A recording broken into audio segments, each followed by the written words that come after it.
So since everybody wants to argue about, what life is when it begins, I think I looked at all of the oldest versions of the Bible, even, Hebrew. And first of all, the penalty with God and two men fighting and hitting a pregnant woman, and the fruit of her womb departing out of her, can be determined as either the loss of the child, or it can go either way. There's a lot of wiggle room there, okay? But that said, the translations are different in some Bibles. I'll show that in a minute. But no, this goes to something deeper, I believe. Because when you look at the very first man, God created Adam. He created Adam as basically an adult. And so with Adam, he took the dust of the earth and formed him, and then blew the breath of life into his nostrils. So a bunch of scholars have come along and have said that that was unique to him. No, it's not, though. That's literally what happens when a baby is born into this world, though. What's unique to him is that he was a full adult, which I think is key. I do. I think it's key because you have to be born again. That's what started me off on this road to begin with, was I'm like, okay, but the unborn never has to worry about being born again. Never has to be worried about being born again because they weren't born. Once born, you got to be born again to be saved. You're not one of God's just because you're born. Actually, you have to go on at some point in your life and find him. Which brings me to Adam. Because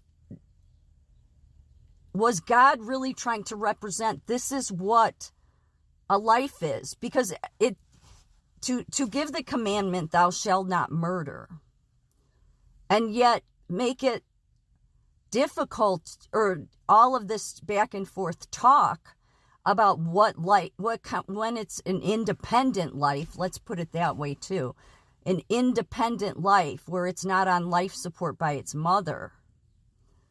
I think that's why Adam is crucial to the whole life issue.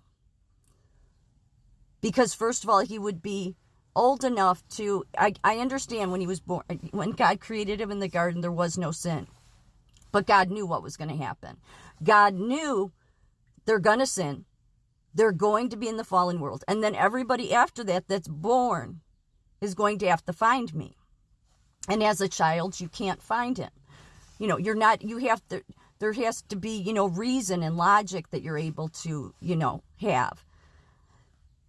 So, God gives the breath of life into the physical body when born, hoping, of course, and I said this many times, that then that person is going to somehow find him again if he has the right parents or whatever, because otherwise he will not be in the kingdom of heaven, he or she.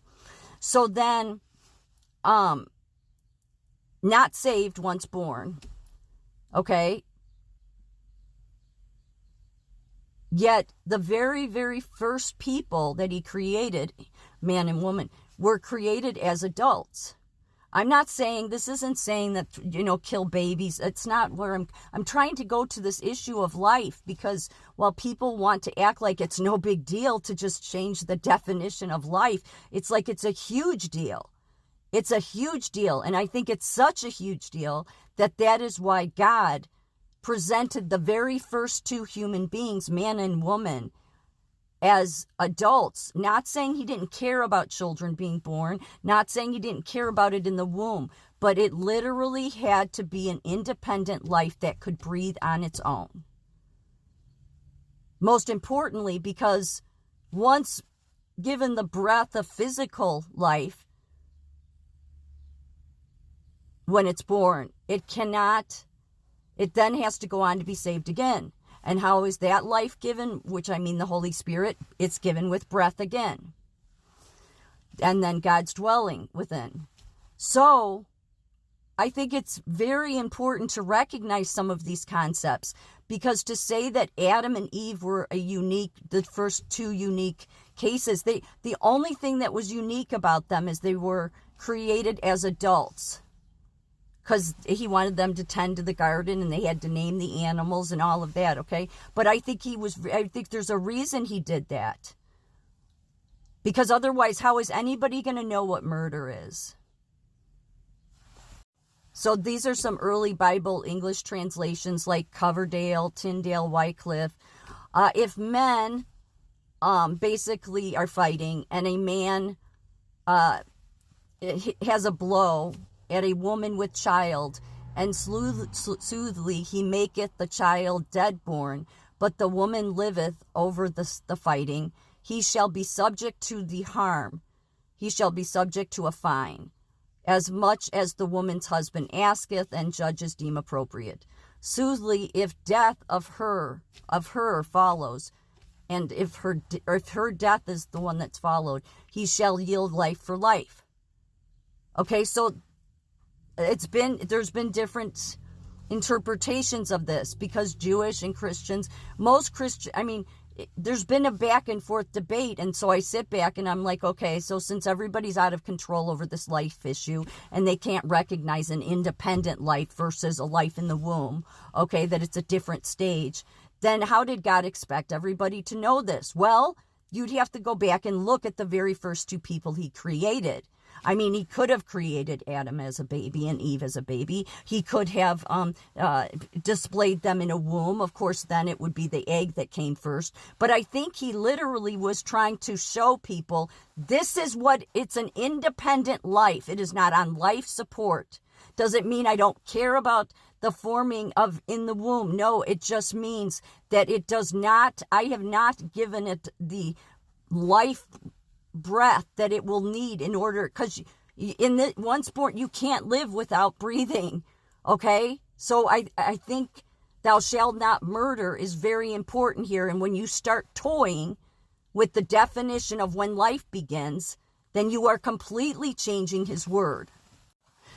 So God created man in his own image. In the image of God, he created him, male and female, he created them. Is this male or female? We don't know. We don't, okay, because it's a fertilized egg.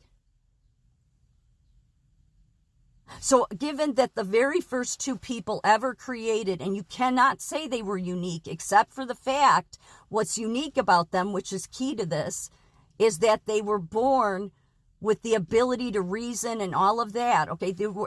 Most importantly, they were born with the breath of life that God gave them in Genesis 2:7.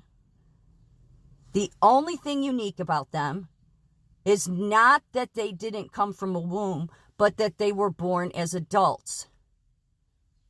And I think that was done deliberately. Because God did not see this, in order for it to be his creation, is it a man or woman? He showed at the very beginning of everything, the first man and woman, this is what man is, this is what woman is. They have the breath of life in them. That's what, it says it in Genesis 2:7. Formed and breath of life are two different things. But people came along and said, well, those were unique cases. No, they were not unique cases, except that they were created as adults. The fact is, literally, the process of Genesis 2:7 is what happens when a baby is born. It's literally the clinical medical process that takes place. The oxygen is mass amounts and it burdens the baby's nose. If I had a dime for every time I've said this, and then it cries out, expelling fluid from its lung, and now it's no longer dependent on another life. It's now an independent life.